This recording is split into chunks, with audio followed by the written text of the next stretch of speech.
Приветствую вас на канале Авиатехник. В этом ролике мы поговорим с вами об устройстве штурвальной установки самолета Ан-2. В одном из прошлых роликов мы с вами разобрали, как устроены колеса шасси на основных стойках. Если вы еще не смотрели данный ролик, советую обратить на него внимание. А перед просмотром данного видеоролика я хотел бы порекомендовать вам Яндекс.Маркет. В нем вы найдете множество интересных товаров со скидками, в том числе и на авиационную тематику. За покупки вы можете получать кэшбэк баллами плюса. Переходите по ссылке в описании. А мы продолжаем. Штурвальная установка является весьма важным элементом самолета, ведь благодаря ей пилоты могут осуществлять управление рулем высоты и элеронами. Как устроена штурвальная установка? Управление рулем высоты и элеронами относится к ручному управлению, которое осуществляется при помощи штурвальной установки. Штурвальная установка состоит из поперечной дюралюминиевой трубы, изготовленной из материала D16T, двух штурвальных колонок коробчатого сечения и двух штурвалов.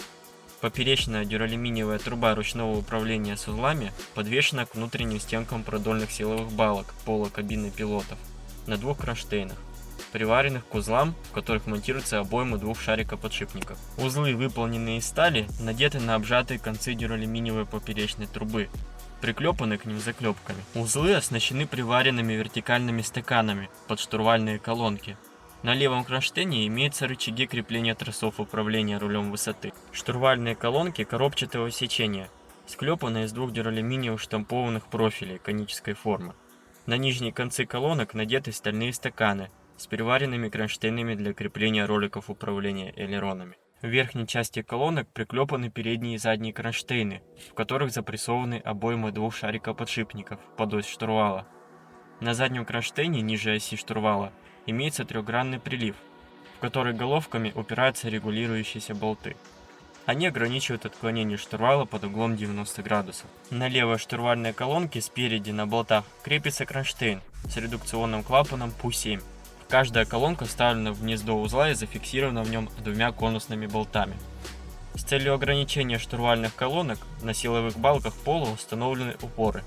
Верхний в вырезе балки и нижний под балкой. Ось штурвала точечная, пустотелая, смонтирована на двух шарикоподшипниках в верхней части штурвальных колонок, закреплена гайкой. Внутри колонки на оси штурвала на шпонке посажена шестерня с 9 зубцами, через которую перекинута роликово-втулочная цепь или цепь Галля. К концам цепи присоединены тросы, проходящие внутри колонки к нижним роликам, смонтированным на колонке. На ручках штурвалов установлены резиновые наконечники и расположены кнопки включения командной радиостанции и самолетного переговорного устройства. Жгуты от колонок проведены внутри ручек штурвалов, сквозь барабан и колонку. Для контроля состояния шестерни и цепи на верхнем конце колонки на двух винтах установлена съемная крышка. В ходе эксплуатации самолетов наблюдались случаи появления трещин в шестерне звездочки в месте выреза под шпонку. Также наблюдались трещины в шайбе оси штурвальной колонки. После каждых 300 часов налета необходимо осматривать шестерни при помощи лупы пятикратного увеличения. Особое внимание необходимо было обращать на места выреза под шпонку, а также осматривать шайбы крепления оси к барабану штурвала при помощи лупы 10-кратного увеличения. При обнаружении трещин в шестерне или шайбе необходимо их менять на усиленные. Оси шестерню нужно было заменять в комплекте. Вот так устроена штурвальная установка самолета Ан-2. Делитесь своим мнением в комментариях ниже. Поддержите ролик пальцем вверх и обязательно подпишитесь на канал Авиатехник. Ставьте колокольчик, чтобы не пропускать уведомления о выходе новых роликов.